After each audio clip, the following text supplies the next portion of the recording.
Hi everyone, I hope you're doing well. Today we're going to work on something a little bit challenging. We're going to be drawing a landscape. A landscape is a picture of a place outside. Now that's not the challenging part. The challenging part is we're also going to be working on perspective. Perspective is a technique that artists use to give the illusion of depth. So we use perspective when we draw things that are close to us and they move far away, like a road that goes to the background or a river that goes to the background. So go ahead and get some paper and pencils, grab some things to color with, and we're gonna work on including perspective in our landscape today.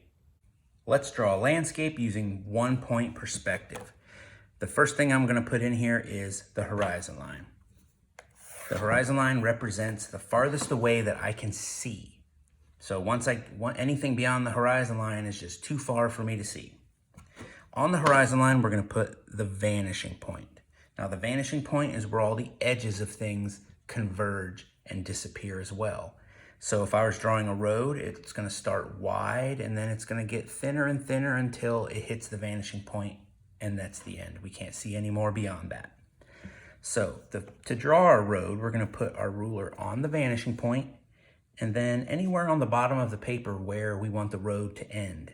So like that. So we got one line for this, that's one side of the road. I'm gonna put my ruler on the other side. I'm gonna put it on the vanishing point, and then I'm gonna put my ruler wherever I want the road to go, paying attention to how wide I want the road to be. So let's say I want the road to be this wide. So there's my road. The next thing we're gonna do is add a couple of buildings. So remember, a building is like a three-dimensional object. It has different sides. It has a front, a back, a top, a bottom, a left, and a right. And depending on where you put the building, that's going to affect which sides you see. We're never going to see all of the sides at the same time. We're only going to see the parts that are visible from where we are standing looking at it. So this rectangle represents the side of the building that's facing us. That's why it's just a flat rectangle. It's kind of like we're standing in front of it, looking at the front, or looking at this side of the building. So it's flat right in front of us. To draw the other sides, we have to use the vanishing point. So I'm going to put my ruler on the vanishing point and on the corner of the building. And then I'm just going to draw a line. Doesn't really matter how long it is, we'll erase it when we get the building finished. All right, we're going to put the ruler on the other corner and the line, and the vanishing point, and draw a line. Then we're going to put the ruler on the vanishing point and the last corner and draw a line. Now, lots of people want to automatically connect these lines together. And that just does not look right because we didn't really think about where we were stopping those lines. It's just a random place. So that's not how we would draw the sides of the building. What we're gonna do is we're gonna draw lines going the right direction. So this line is vertical, it's going up and down. So that means the other side also has to be vertical. They match. They're always parallel. They're always going the same direction. And then this line is going to be parallel with this line. That looks a lot more realistic. And then we can always just erase the extra that's sticking out. So that's how you use the vanishing point to make your building look 3D.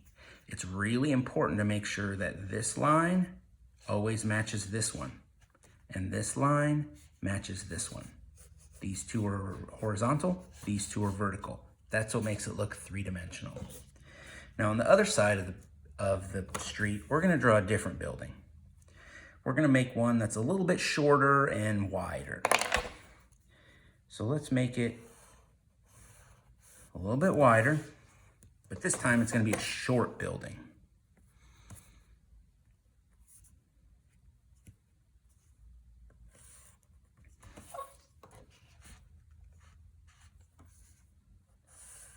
I'm still starting with the side of the building that faces us, because it's always just a regular shape, a rectangle, a square, a pentagon, something like that. So that's the side that faces us. We're standing looking at this side of the building. Then I'm going to use the vanishing point in the corners again. Oh, I forgot to mention, notice that I left some space here. Try not to put your buildings right on the street, because we want to have some space there. Maybe people are walking by, maybe there's buildings or bushes or trees planted in front of it. So leave some space to add decorations and details later. So let's see. On the vanishing point, on the corner, draw a line. On the vanishing point,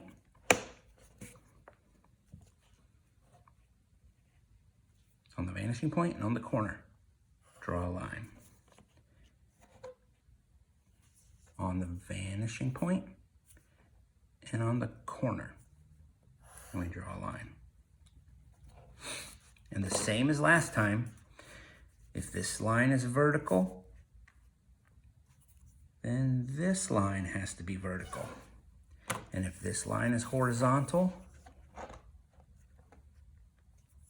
then this line is horizontal.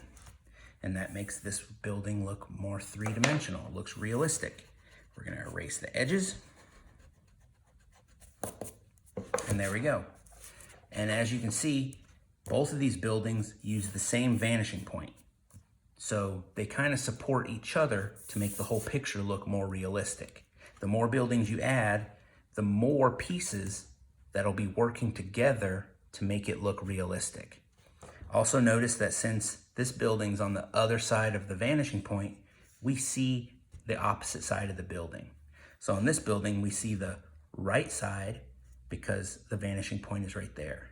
On this building, we see the left side because the vanishing point is on the other side. So now what you're gonna do is you're gonna go ahead, add as many buildings as you want. You can decorate the buildings, add windows, doors, bushes and trees. You can even draw little people walking around if you want. And then we will color it. And I'll show you what this turned out like as soon as I finish adding more details.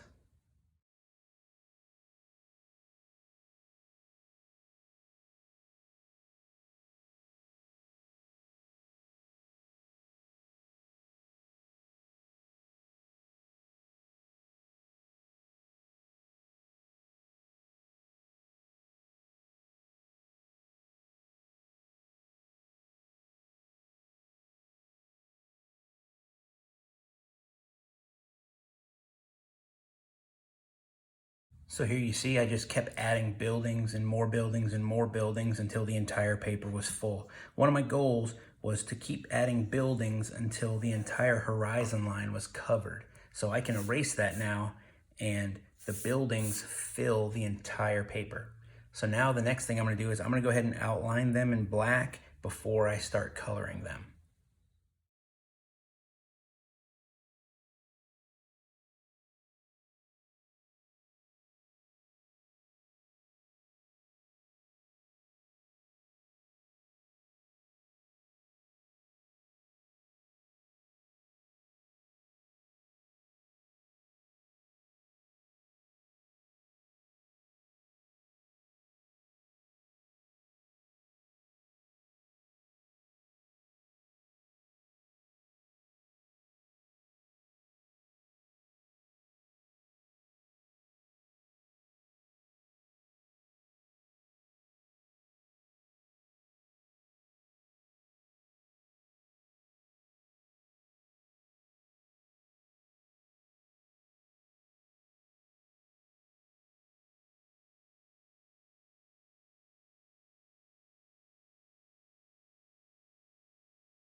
And here's our street view with 1 point perspective.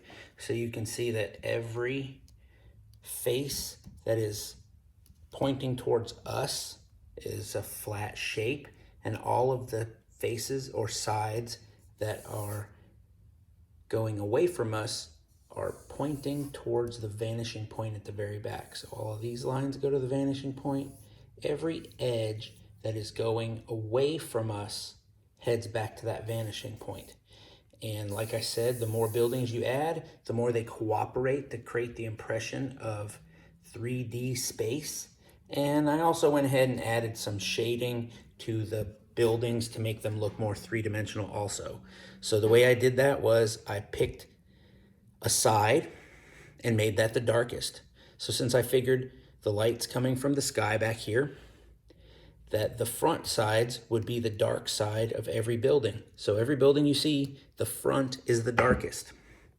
And then I made the tops the lightest because the sun is in the sky, so the light would be coming from the top and hitting the tops of the buildings first. And then I shaded the sides of the buildings something in between the darkest and the lightest. So that's sort of in between. It's not as light as that side, it's not as dark as that side. And I did the same thing for each building all the way to the back. One last thing I did just to emphasize that depth of space was I added the lines in the sidewalk. And as you can see up close, they're this big. But the further back I go, they get smaller and smaller and smaller and smaller. And that also gives the impression of three-dimensional space. Things in the front are close, things in the background are smaller. I hope you enjoyed the video. If you want to learn more about drawing landscapes, check out some of the other videos, and I will see you next time. Have fun.